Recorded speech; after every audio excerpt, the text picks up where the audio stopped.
אשא אל ההרים, מאין יבוא עזרי.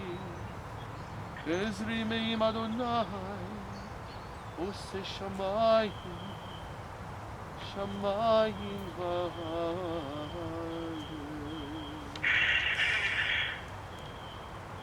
My help comes from Adonai, maker of heaven and earth. God will not let your foot give way, your protector will not slumber.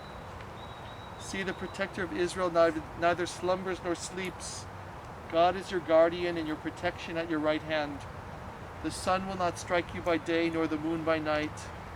God will guard you from all harm. God will guard your soul, your going and coming, now and forever. And I thought it would be appropriate to read this traditional prayer for a woman of a house, the Eshet Chayil. Traditionally, the man of the house would read this to his wife on Shabbos, on Friday night, before the meal. I think it's a beautiful prayer, and I think it's an honor and a tribute to Betty in many ways. A woman of valor who can find?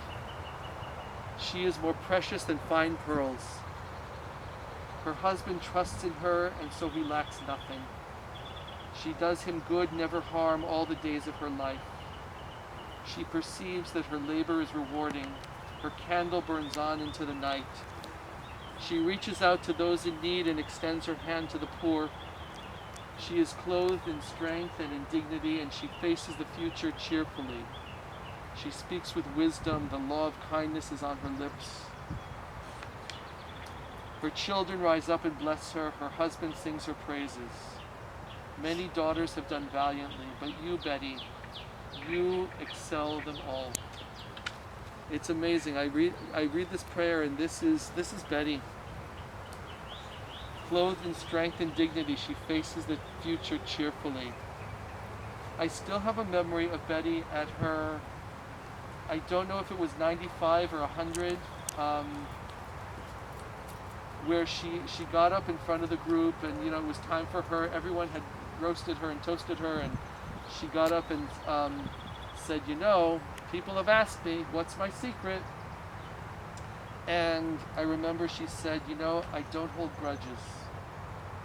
I don't hold grudges. This is a woman who life threw her some major painful curveballs and difficult things, including the death of her daughter, Judy, who we remember today with love and respect.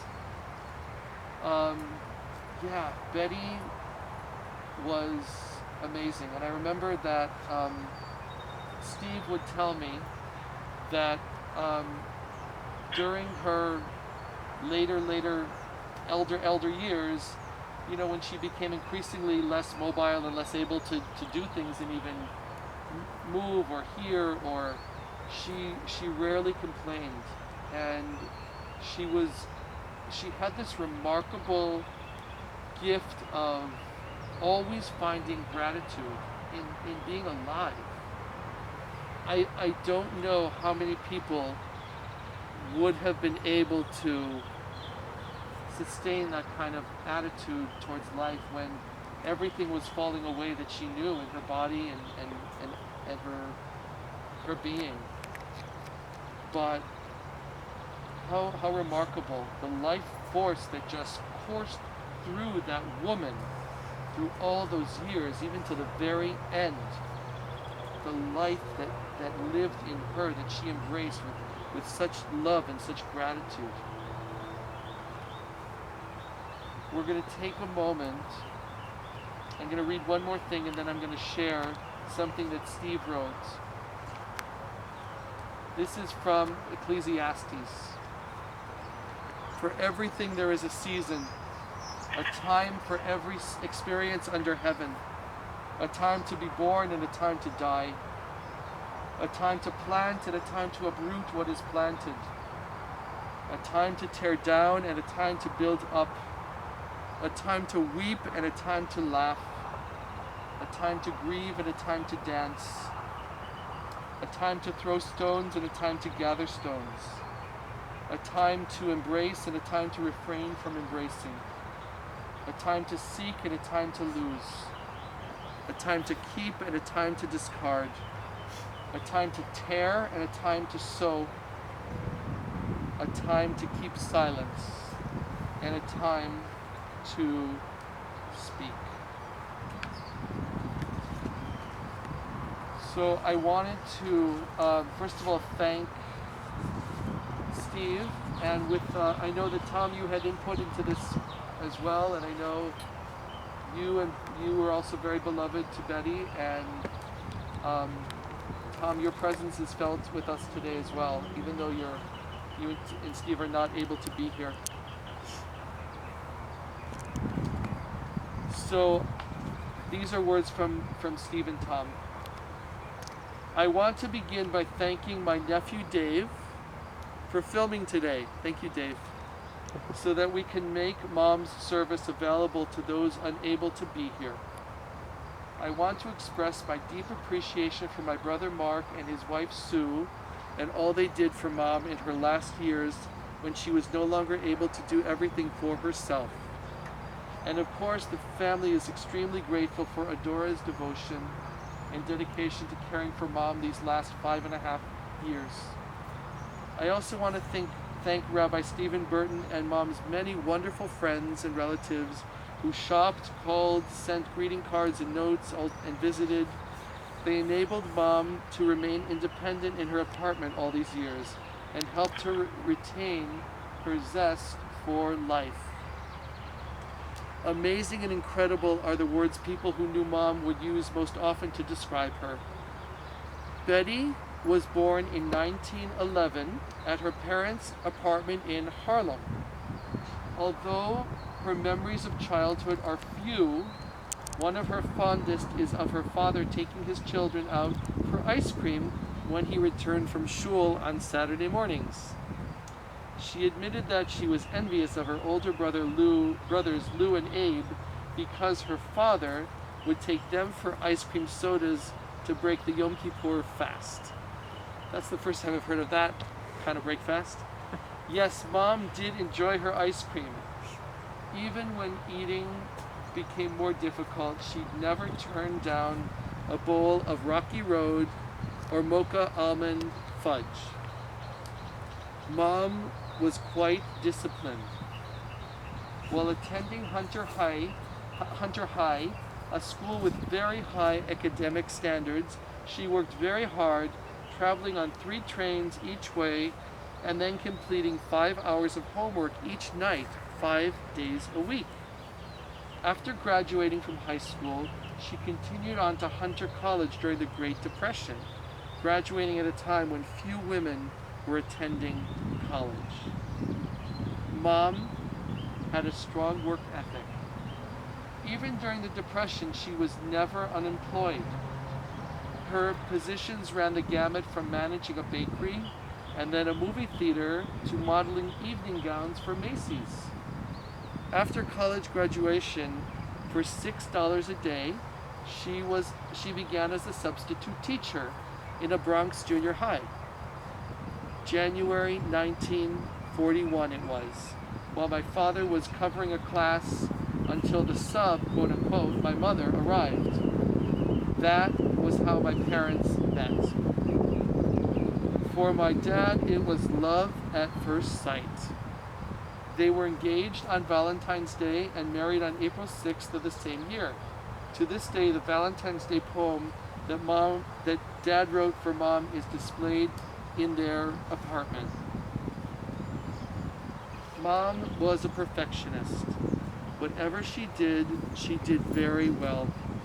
Because her mother was not well, she began cleaning, cooking, and baking for the family at a young age. Mom became the essence of a balabosta. After marrying my dad, she ran our household seamlessly.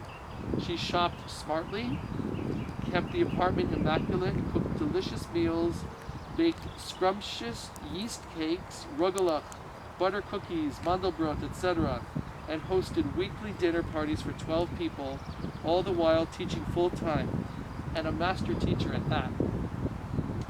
Mom prided herself on looking good, though she was not at all vain. She was always smartly dressed and usually cut her own hair, but on special occasions she had her hair done. I remember her looking like $1 million. Today that would be $1 billion. That's Steve's humor. What were Mom's interests? She loved playing bridge. Even after all her bridge partners had died, she would deal out 4 hands and play them all. She never was a bridge snob and would gladly teach anyone who wanted to learn. Summer's mahjong playing was added.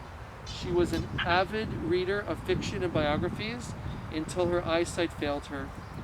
She had a reputation for arranging beautiful platters of savories and baked goods for Oneg, Sisterhood, and B'nai B'rith events. I'm told she actually knew how many slices she could get out of a cucumber. She was known for having a green thumb, and she enjoyed filling her apartment with lush plants. And I remember, Dora, you were taking care of those plants? She Added to it. And you added to them too. Okay. There's barely any room for people in there. My mother was also very thoughtful and giving. At an early age, I remember Mom bringing her children orange juice in bed every day. When I went away to school, she would write long letters to me and send care packages of cookies. One of Tom's and my favorite memories of Mom is returning to San Francisco after a visit with a bag of her delicious cookies and cakes. She also cooked our favorite meals when we visited, and even when we arrived late into the evening, she would stay up to serve one of her delicious home-cooked meals. She would also call or visit the sick, those in mourning, or those who were lonely. Her family was not the only beneficiary of her cooking and baking prowess. She gave her rabbi friends, neighbors, and apartment building staff care packages of her baked goods and cooked dishes. When I had back surgery, Mom traveled to California to care for me. This was before Tom.